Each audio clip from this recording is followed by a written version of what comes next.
What if everything you believe about women, love, and connection is just a reflection of your own spiritual blindness? Nietzsche didn't just challenge society, he exposed uncomfortable truths that still echo today.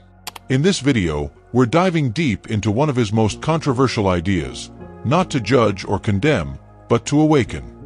This isn't just about women, it's about you, your beliefs, and how they shape your reality. Are you constantly attracting the same type of relationships? Do you feel unseen, misunderstood, or emotionally drained? Maybe it's not even them. Maybe something within you that's waiting to be healed. Through the lens of Nietzsche's philosophy and spiritual insight, we'll uncover how these patterns mirror your inner world, and how shifting that world can transform everything. If you're ready to face the truth and reclaim your power, stay with me. Like, subscribe, and drop a comment below with your thoughts. Your breakthrough might begin right here. You were taught to chase perfection, a flawless smile, a soft voice, a woman who understands without asking, who never strays, never doubts, never bleeds. Over time, you began to craft her in your mind, shaping her from desire and absence, sculpting her from everything you felt was missing in yourself. And then, one day, you found someone close enough to the image. For a moment, it felt like a rival, until reality broke through the veil. Nietzsche once said, "Are you visiting women? Don't forget the whip." Harsh on the surface, but deeper than it appears. He wasn't pointing toward cruelty. He was naming the hidden tension, the undercurrent of power that pulses through human connection.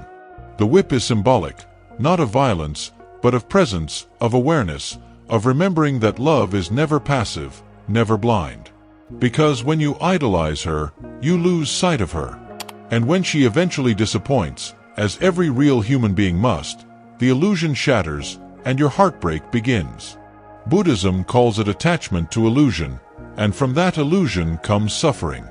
You didn't fall in love with her. You fell in love with what she represented, with the balm you thought she'd be for your wounds. But love cannot exist where you refuse to see clearly. You wanted a goddess, but you met a mirror. A woman with shadows, fears, contradictions. And when those appeared, you didn't know what to do. You called it love, but it was worship. And worship, when built on fantasy, becomes resentment. You tried to possess the moon, then cursed it when it changed shape. There is no ideal woman. Only the sacred ache of loving someone real enough to break your illusions, and strong enough to hold a mirror to your soul. Love often begins as a mystery, a glance, a silence, a pull you can't explain. But beneath the poetry lies a deeper current, one Nietzsche understood well.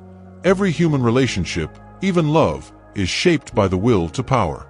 Not power in the crude sense, not domination or force, but the quiet desire to influence, to shape, to matter. And nowhere does this dance become more intricate than in seduction.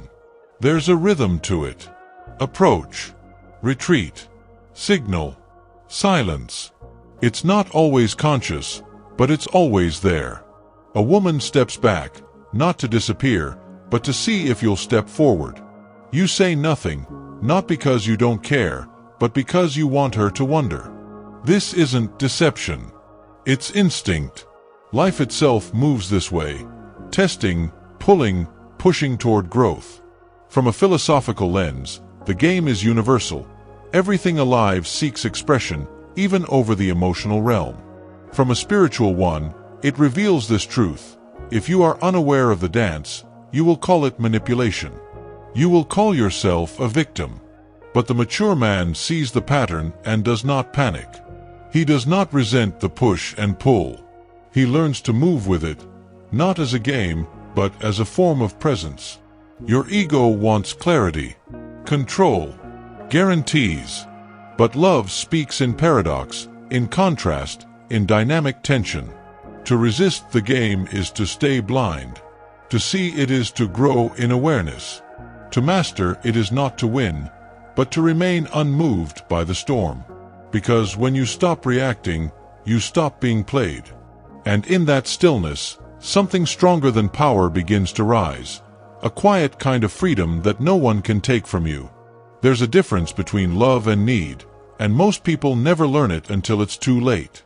You say you love her, but if she walked away tomorrow, would your world fall apart? Would you collapse, or would you remain whole? Nietzsche believed love must come from strength, not emptiness. From fullness, not from hunger. Love, in its purest form, is a gift, not a grasping. It is not a cage built from longing, but a flame shared between two sovereign souls. The Stoics knew this too. To love well, you must first master yourself. You cannot offer freedom to another when you are enslaved by your own fear of being alone. You cannot truly choose someone if you are secretly hoping they will complete you. Spiritual traditions echo the same message. Real love is an overflow, not a filling of a void. When you operate from lack, every smile becomes a lifeline. Every silence becomes a threat. And suddenly, love turns into control. You think you're loving her, but you're really trying to save yourself. And that's not love. That's dependency wearing a mask. So ask yourself, honestly, do you want to be loved or rescued? Do you want a partner or a savior? Because only one of those paths leads to freedom. The other leads to collapse. And if you don't know the difference, love will break you again and again until you do. You were never meant to understand her, not fully. She is not a riddle to be solved. She is a storm, a current, a living mystery. Nietzsche, for all his cynicism, saw the feminine as elemental, not lesser, not tame, but wild and full of fire. She is instinct, creation, destruction. And to stand before her with a need to control is to miss the point entirely. Jung called this the anima, the inner woman each man carries inside. She appears in dreams, in art, in longing. She represents chaos, but also inspiration. Not because she is irrational, but because she flows beyond reason. Water doesn't ask your permission to rise. The ocean doesn't consult your plans before it crashes against the shore. And yet we try to manage her, to pin her down, define her, keep her safe in categories and expectations. But she was never meant to be controlled. She was meant to be met. With presence. With reverence. With strength that doesn't need to conquer. Spiritual traditions describe the feminine as the yin, receptive, deep, mysterious. She nourishes. She destroys. She tests your edge and your softness. If you fight her, you drown. If you cling, she slips through your fingers.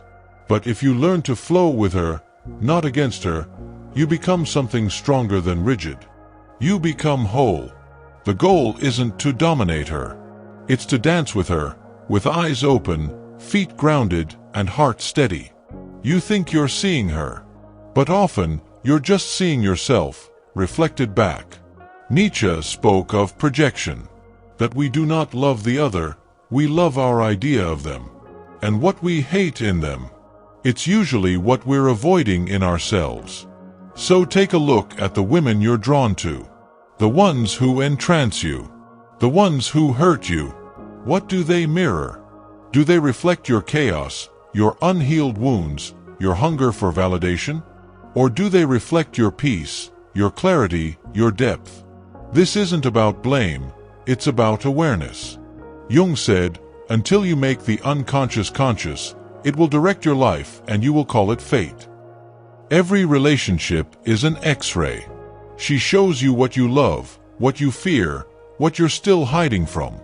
And if you listen closely, her presence will whisper truths your ego would rather ignore. Spiritually, this is karma, not punishment, but pattern. You are drawn to what you need to grow. And often, growth begins in heartbreak, in disappointment, in watching the illusion fall away. But that's the gift, if you're willing to receive it. You can't change her. You can't save her. But you can look at what she's revealing in you. Because when you begin to heal your inner world, your outer world, including your relationships, begins to change. And the kind of love you attract shifts. She is not just a partner. She's a mirror. It starts with worship. You see her, not as she is, but as you need her to be. Perfect, gentle, divine. You place her on a pedestal, higher than yourself, and call it love. But it's not love. It's self-abandonment dressed in devotion. Nietzsche warned against this. He knew that when a man idealizes a woman, he splits himself. He gives away his power and calls it romance. But no one can stay on a pedestal forever. The moment she reveals her humanity, you feel betrayed, not because she did something wrong, but because she failed to live up to your fantasy. And she feels it too. A woman cannot truly respect a man who loses himself in her shadow. When you orbit her like a moon around a planet, you stop being a force, you become a satellite. Love without balance turns into imbalance. And where there is no polarity, there is no fire. Philosophically, this is the collapse of logos, the rational, into unchecked eros, the passion. And spiritually, it's a distortion of energy. Masculine energy needs grounding, not worship. Presence, not performance. She doesn't need you to idolize her. She needs you to see her, clearly, as human, as whole, with beauty and shadow, grace and imperfection. Respect dies when you give away your center. So take it back. Not to dominate, but to stand beside her as an equal. Because that's where real love begins. She tests you, not because she hates you, but because some part of her needs to feel your center. Nietzsche understood the feminine as deeply instinctive, intuitive, wild, not bound by logic, but by energy. Modern dating calls them shit tests, moments where she pokes, pushes, questions, provokes. You think she's trying to cause drama, but often she's reaching for something deeper. Your soul's weight, your rootedness. Can you hold yourself even when she can't hold you? Spiritually, it's not your ego she's testing. It's your integrity, your alignment. If you react, you fail. If you chase, if you crumble, if you explain yourself like a child seeking approval, you vanish. You become less than she can trust, less than you can respect. But when you feel the test and remain still, when you speak from truth rather than tension, when your words are less about winning and more about being, something shifts. She softens, not because you passed a game, but because she sensed your spine. Nietzsche might say, the strong man is not the one who dominates, but the one who withstands the chaos without losing form. This is the dance of masculine and feminine. Not war, but polarity. She doesn't want to control you. She wants to feel that you cannot be controlled, that you are anchored, that you are you, no matter the storm. And that's when she begins to trust. At the core of Nietzsche's philosophy is a hidden invitation, integration. He spoke of Apollo and Dionysus, order and chaos, light and dark, reason and instinct. Not as enemies, but as twin forces seeking union. This is the inner marriage, the sacred reconciliation of masculine and feminine within you. Taoism knew this long before, yin and yang, swirling in harmony, not opposition. Alchemy, too, spoke of the Konyangsho, the merging of opposites to birth the true self. You think the woman in front of you is the test, but often she is the reflection of your disowned softness, your buried rage, your forgotten intuition. To love her, you must love those parts in yourself. To understand her chaos, you must stop fearing your own. When you no longer need to conquer the feminine, you begin to trust it. In her, and in you. Real power is not control. It's balance. The man who has made peace with the feminine within is no longer shaken by it without. He does not seek to escape the dance. He is the dance. Whole, rooted, free. Nietzsche began with will, the hunger to shape life, to carve meaning from chaos. But he didn't end there. He pointed toward self-overcoming, a fire that purifies rather than consumes. The woman before you is not the goal. She's the mirror. She shows you your strength or your need, your presence or your performance. The spiritual path isn't about mastering her. It's about mastering yourself in her presence. Not shrinking, not inflating, just being clear, grounded, whole. In her mystery, find your depth. In her storm, find your stillness. And in loving her, remember to love your becoming. If this video resonated with you, if it sparked something deep inside, then don't forget to subscribe. In this place we dive into philosophy, spirituality, and the raw truths that help you become the person you were always meant to be. Hit the notification bell so you never miss a video that challenges you to evolve. And, if you found value in this, share it with someone who needs to hear it. Because growth is a path we walk together.